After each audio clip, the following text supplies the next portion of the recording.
J'éternue, j'éternue et j'éternue encore. Peut-être que c'est votre cas. En ce moment, on a énormément de sensibilité saisonnière ou bien d'allergie et ça se manifeste en priorité par des éternuements. Pourquoi? Eh bien simplement, quand ce petit pollen arrive au niveau des narines, le corps va chercher à s'en débarrasser et donc à l'expulser, à tchoum, avec ce fort éternuement, il espère s'en débarrasser. Alors, si vous êtes sensible, sachez qu'il y a des huiles essentielles qui peuvent vous aider et celle que je vais vous présenter peut-être va vous surprendre. Il s'agit d'une huile essentielle qui est un pin, ce qui est quand même pas fréquent, mais le pin que je vais vous proposer, c'est le Pinus ponderosa.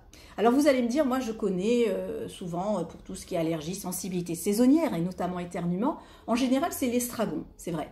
Alors pourquoi là Magali nous propose un pin ponderosa? Eh bien vous allez voir qu'il y a un lien qui est très intéressant.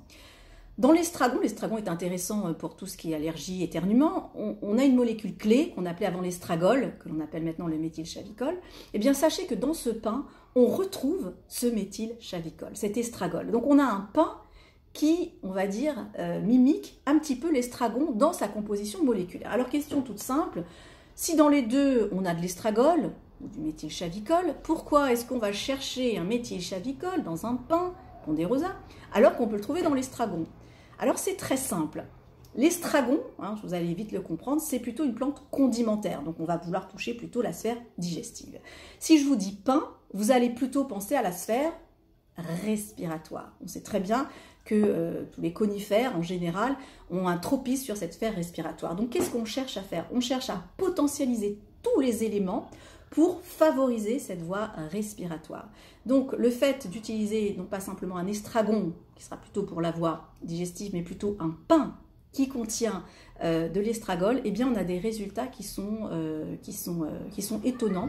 Dans des cas cliniques, notamment en médecine aromatique, le pin ponderosa a vraiment fait son effet. Donc si vous êtes sensible, si vous avez on va dire plutôt ces éternuements, ça peut être intéressant de prendre, ça peut être une petite trace, comme là je vais vous le montrer sur le petit doigt, au niveau de la langue.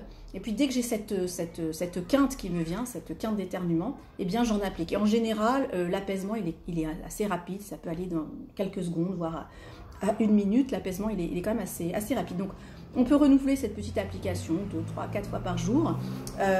C'est vraiment une huile à tester qui a un résultat quand même, qui a un résultat intéressant. Alors il y a d'autres façons de l'utiliser. Parfois on conseille d'en mettre une toute petite trace dans une petite crème, dans un petit gel à l'entrée des narines. Alors quand je dis l'entrée, c'est vraiment l'entrée, certainement pas à l'intérieur, faire très attention à ça, pour éviter justement que le pollen puisse venir dans les orifices. Voilà, donc je vous invite à tester ce pin ponderosa, qui est le pin, qui favorise cette ouverture respiratoire et qui va aussi contenir cette molécule précieuse de méthylchavicol. Voilà, je vous dis à bientôt. Prenez soin de vous et surtout pensez à respirer. À bientôt.